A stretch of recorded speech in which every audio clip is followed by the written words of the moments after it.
Hi, I'm Kathy Dawson. Welcome to Can You Relate, Cleveland's relationship show. You know, relationships are the lifeblood of life, and this show is all about helping you with your relationships.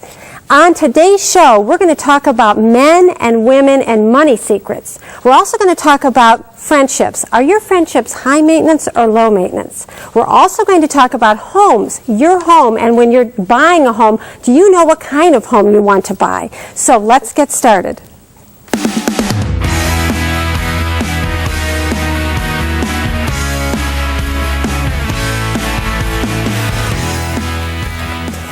It's a sure sign of spring, and I'm not talking about tulips or daffodils. I'm talking about for sale signs on the front of lawns. If you're looking for a home or you're buying a home, do you know what kind of home you're looking for, or for that matter, that you're selling? There are all kinds of homes, and I'm delighted to welcome back Eileen McKeon, who's with Howard Hanna Real Estate Services. Thank you for being on this show. And I love it when you come on because we get to look at houses. I'm all about houses. Good. You talk about there being so many different kinds of houses, and sometimes it's hard for people to understand what they're buying. Exactly. So the first kind of house, we're going to just throw pictures up here, is a bungalow. Right. There's some misconceptions about a bungalow, correct? There are.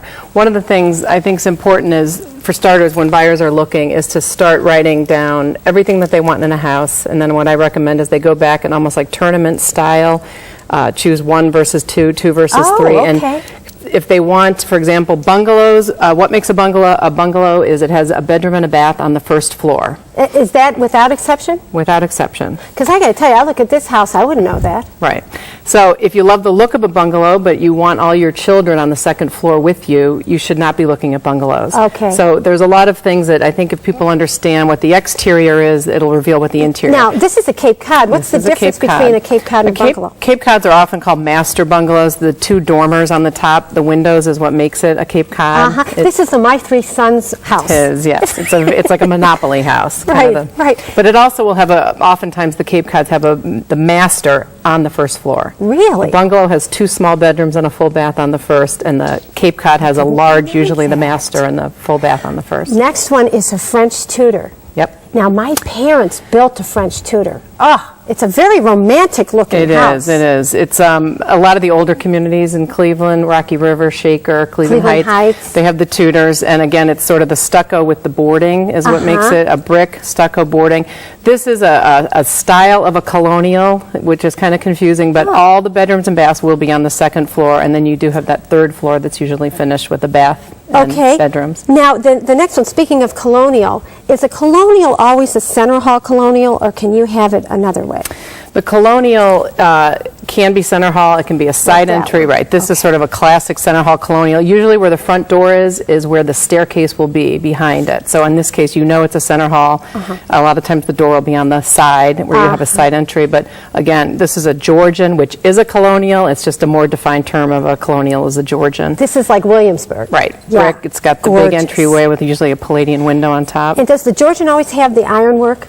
Many times it does, yeah. Okay. All the detail. The Georgian's very southern, very rich in details. I call it the Brady Bunch house, but maybe they didn't have a ranch. Ranch houses. See, you wouldn't think I know. that's a ranch. I was going to say people I think don't like ranches, but newer construction has some really great ranches. It's all the living on one floor, sometimes with the basement, sometimes not. But the main thing, empty nesters love them. Now, is that a split level or a ranch? That's a ranch. Okay, that's so it's much sort of more a California ranch, a little more modern, more efficient. There's sort of a trend towards this because they're very efficient homes. Okay, with solar panels and all that kind of thing. Exactly. How about split level? Because that's a confusing house. Split level is basically where you just have the family room on three or four steps down, and the kitchen 3 or 4 steps up, and then the bedrooms are 3 or 4 steps up. So it's split level living. So if you're driving around, that's the Brady Bunch sort that's of. The Brady Bunch. That's the 70s split level. Right. And if you don't do steps, you don't want a split level. Correct. How about a brownstone? Because when I think of brownstone, I think of New York City, and I didn't even think we had these here. The brownstone is it's a townhouse, so it's 3 or 4 stories of living where you enter, and so again with the steps if you don't want the steps. Right. I'm just curious, in Cleveland, where do you find brownstones? A lot of the new construction, because the land costs are cheap, that you build up instead of building out. So the new construction you see around the city, infill type of construction, townhouses attached Okay. That's where you'll see a brownstone. I could do Brownstone this. is just the stucco, the color of the outside. It's Okay. kind of how it got its name. I could talk about this for It's hours. fun. I'm so into homes. I love decorating. I love the curb appeal thing. Thank you for coming Sure. in. Great information. Sure. So if you would like to know what kind of house you want to buy, you probably want to call Eileen McKeon at Howard Hanna Real Estate Services at 216-233-6726 or go on the website, themckeongroup.com. Stay tuned because we've got Relationship Roundup coming up. Up next, you and your friend have hit a dead end. Is your friendship over, or are you just overreacting? Our Relationship Roundup has some friendly advice. And later in the show, you want your yard to go green. We'll share ways that are people and planet friendly.